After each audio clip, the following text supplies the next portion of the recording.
نحمده ونصلي على رسوله الكريم أما بعد أعوذ بالله من الشيطان الرجيم بسم الله الرحمن الرحيم وبشر الصابرين الذين إذا أصابتهم مصيبة قالوا إنا لله وإنا إليه راجعون صدق الله العظيم.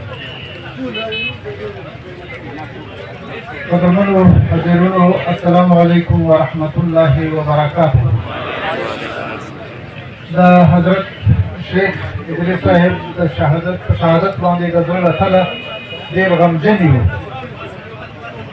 او دا د علماو شهادت خصوصا د داسې نامتو علماو شهادت هغه که په پاکستان کې وي که په افغانستان کې وي که د نړۍ په نورو برخو کې وي د اسلامي امت لپاره یو ستره ضایعه ده او نه جبرانېدونکې ضایعه ده.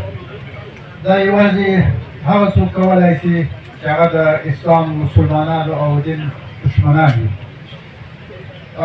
موږ دلته راغلي یو تر څو د افغانستان د اسلامي امارت په استازیتوب د حضرت شیخ صاحب د شهادت له امله د هغه صاحبزادګانو ته خصوصا مولانا انیس احمد صاحب د هغو ورونو ته شیخ صاحبانو ته ټولې کورنۍ ته د متعلقینو دوستانو خپلوانو ته د جامعه دارالعلوم حقانیه اخلاقټک مشرتابه او استادانو او شاګردانو ته همدارنګه د جمعیت علماء اسلام قیادت ته د اسلامي امارت د مشرتابه او زموږ د حکومت له طرفه د غمرازي پیغام شریک کړو.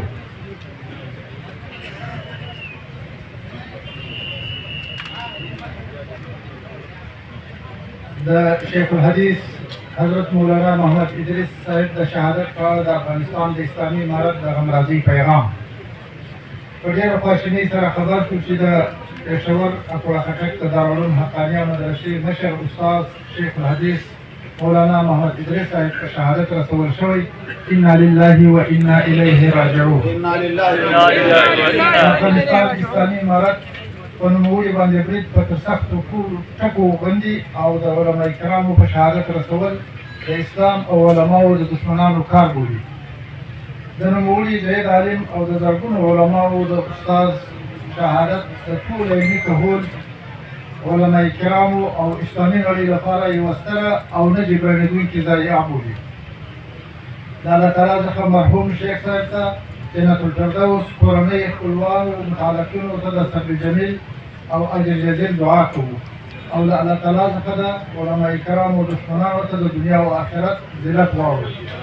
د افغانستان اسلامي امارت ومن الله توفیق.